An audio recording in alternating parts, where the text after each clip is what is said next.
Un rêve de gosse, devenu une start-up en 2016, et désormais une entreprise qui compte dans le monde de la robotique. 13 salariés à ses débuts, 37 aujourd'hui, pour concevoir, fabriquer et distribuer les robots terrestres qui éloignent l'homme du danger.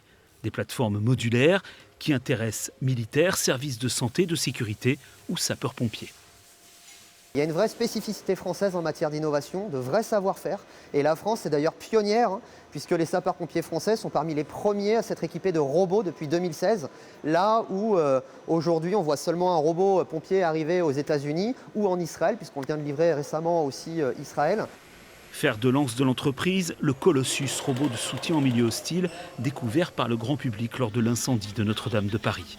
Et le but, c'est que la tablette, effectivement, soit très simple pour la pratiquer. Un enfant de 12 ans peut, en une demi-matinée, apprendre à piloter le robot, en 1 heure. C'est vraiment très très simple.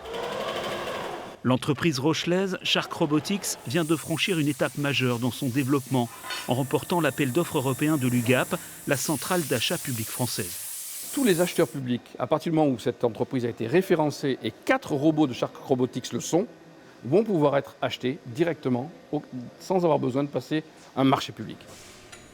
Pour réussir, les fondateurs ont toujours travaillé sur le terrain avec les utilisateurs pour concevoir leur système. L'entreprise a déjà déposé 30 brevets et une trentaine d'autres sont à venir.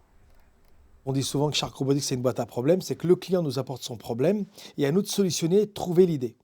Et quand on trouve une idée, une fois sur deux, en fin de compte, on arrive à trouver, je dirais, la conception qui va avec et forcément un brevet qui va avec. Les robots terrestres regardent désormais vers le ciel. Nouveau territoire, nouveaux défis. L'espace. Ouais, je dirais mettre un robot sur la Lune ou sur Mars. Ah, on vous a demandé ça? Oui. Et on cogite.